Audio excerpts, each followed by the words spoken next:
Olá, sejam bem-vindos ao canal Rai Fernandes. Hoje eu quero desmistificar com vocês, de uma vez por todas, alguns assuntos importantes sobre o tema multitarefas. Bora lá pro vídeo! Mas primeiro eu quero explicar a origem de fato dessa palavra. A palavra multitarefas nasceu junto com o computador, porque tinha essa ideia que o computador fazia duas tarefas ao mesmo tempo. Só depois ficou mais claro que não. O computador faz apenas uma tarefa de cada vez, porém a uma velocidade tão alta que as pessoas pensavam que o computador poderia sim fazer duas tarefas. Mas como essa palavra já tinha sido originada, então ela continuou sendo popular entre nós. Então vamos para o primeiro mito que eu quero desconstruir com vocês com relação a isso. É que a opinião pública sempre falou que mulheres são mais e melhores multitarefas que os homens. Galera, isso é mito. Mulheres não são. Tem uma pesquisa alemã feita com vários homens e mulheres realizando as mesmas atividades, horas juntos, horas separados e várias ao mesmo tempo ou singularmente, para comprovar se o cérebro feminino, ou o cérebro do gênero feminino, tinha mais aptidões para realizar essas tarefas do que o cérebro masculino. Ou seja, se ele era de fato biologicamente mais apto para fazer tarefas ao mesmo tempo. O que se concluiu nessa pesquisa? Que não, o cérebro feminino e do gênero feminino ou do gênero masculino não tem nenhum tipo de diferença para realizações de tarefas feitas ao mesmo tempo. Ou seja, o trabalho extra familiar que a mulher faz é somente essa palavra, trabalho extra, e não multitarefa porque ela é mais apta. E, inclusive, essas tarefas domiciliares deveriam sim ser divididas entre todos da família. Mas eu nem quero entrar nesse mérito aqui nesse vídeo. O segundo mito que eu quero conversar aqui com vocês é o fato de, se uma pessoa é multitarefas, aquilo é positivo, é legal, é cool. Então, se você se identifica como uma pessoa multitarefas, saiba que isso tem consequências super negativas e eu vou te mostrar nesse vídeo. Mas antes de continuar, eu quero que você curta já esse vídeo, porque esse é um tema muito legal e tem sido falado mais agora, depois da pandemia, onde nós já trabalhamos em casa, somados às tarefas domésticas. Então o fato dessa palavra, ou você multitarefar, vem sendo mais popular ainda depois da pandemia. Então vamos lá, ser multitarefas não é positivo. Mas se você um dia já falou isso, não tem problema, a gente tá aqui sempre para aprender. Eu mesmo fui uma pessoa que, na minha entrevista, falei pro meu recrutador sobre um ponto positivo meu, que eu era multitarefas. Gente, onde já se viu, mas o bom é que a gente evolui e a gente aprende. 3, 2... Então vamos explicar um pouquinho mais sobre isso. Sim, você consegue fazer várias tarefas e várias coisas ao mesmo tempo. Um exemplo, quando a gente dirige, a gente presta atenção no volante, no acelerador, no freio, na embreagem, no trânsito, mas a gente não consegue se concentrar em várias coisas ao mesmo tempo. É por esse fato que o nosso cérebro faz com que nós criemos mini hábitos ou tarefas subconscientes para nós podermos sim fazer várias coisas ao mesmo tempo. Ou até mesmo tarefas em segundo plano que o nosso cérebro cria. Por exemplo, você lava a louça e conversa ao telefone ao mesmo tempo. Você consegue fazer duas coisas ao mesmo tempo, mas não com uma alta concentração. Hoje, num cenário atual, trabalhar em home office e estar ao celular ao mesmo tempo, pode ter certeza, você não consegue prestar atenção nessas duas coisas. Tem um pesquisador muito famoso nessa área, que chama Mayer.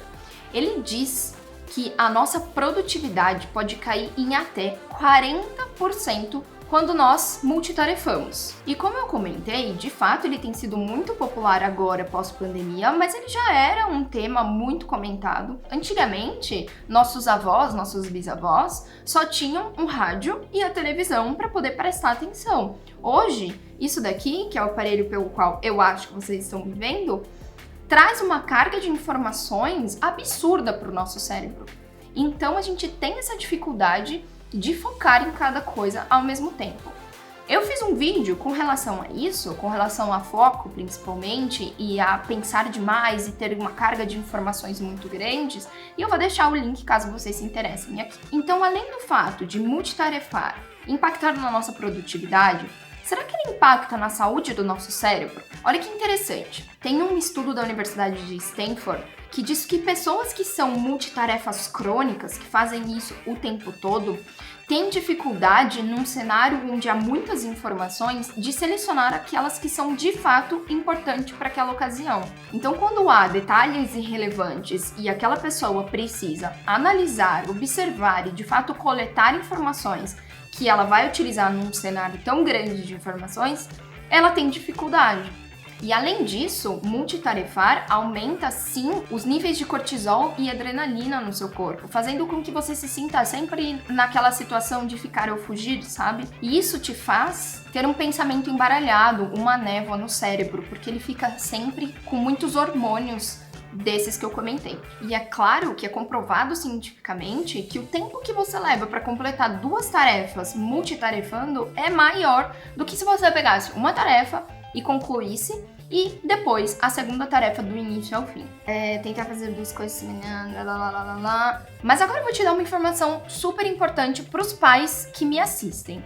Nesse mesmo estudo de Stanford, os cientistas concluíram um impacto gigantesco de ser multitarefas no cérebro adolescente, porque é nessa idade que o cérebro está extremamente ocupado formando as conexões neurais. A atenção dispersa que o jovem pode ter multitarefando ou de fato com muitas distrações faz com que a longo prazo haja um impacto nessas formações sinápticas e conexões neurais. Por isso mesmo, a importância de ter certas atitudes e os pais auxiliarem os jovens e as crianças hoje dentro de casa a praticar o foco e a concentração numa única coisa.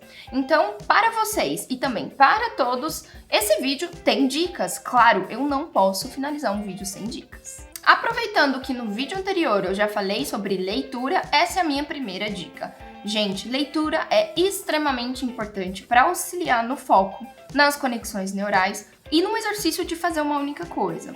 Mas assim, tem outras dicas também com relação à leitura. Deixar o seu celular longe, cronometrar o tempo, que depois eu vou falar dessa dica também. Então, além da leitura, é sim ter apenas essa concentração nessa única atividade. A segunda dica que eu quero dar aqui é meditação. Gente, antes de falar sobre isso, vamos encarar a meditação um pouco menos espiritual, paz e amor.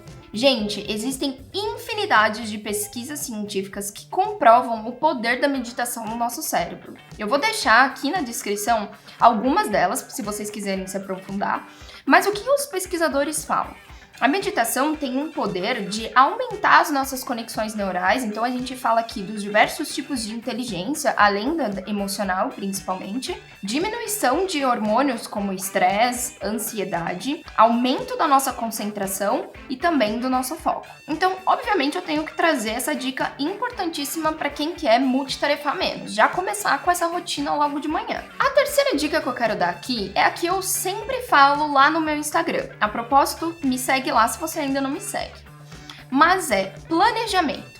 Gente, eu adoro falar sobre isso. O planejamento é muito mais profundo do que apenas ajudar a alcançar as suas metas. Além disso, ele te ajuda a de fato organizar o seu dia para você focar nas coisas que de fato são importantes e que trarão os resultados. E também não pense que só com o planejamento você vai conseguir focar em apenas uma coisa.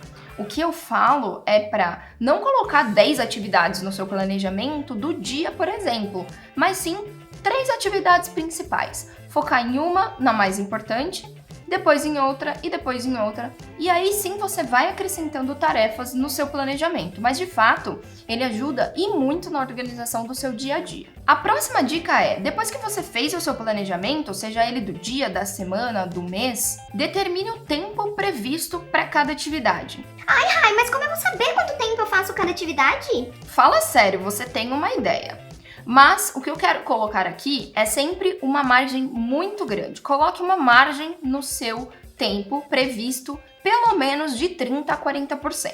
Então, por exemplo, se você tem uma atividade que você acha que vai demorar 30 minutos, pode acrescentar aí mais uns 10 minutos de margem de erro para o seu dia a dia ficar de fato organizado. E a última dica que eu quero dar para vocês é método Pomodoro. Já comentei dele em outro vídeo, mas é o seguinte, galera, método Pomodoro é basicamente você cronometrar 20 ou 25 minutos de tempo para você focar em algo naquela atividade 100% e depois ter 5 minutos de intervalo para olhar o celular, beber água, enfim, e depois mais 20 minutos. Não precisa de um aplicativo, gente. Celular ali, cronômetro, pede para sua agente virtual, sua Siri, sua Cortana. Enfim, gente, cronometra no seu relógio mais fácil, para você poder focar 100% em uma atividade. Eu espero que eu tenha desmistificado contigo vários assuntos sobre o tema multitarefas e que você não fale mais que você é um multitarefador com orgulho. Eu te vejo no próximo vídeo sobre produtividade. Até lá!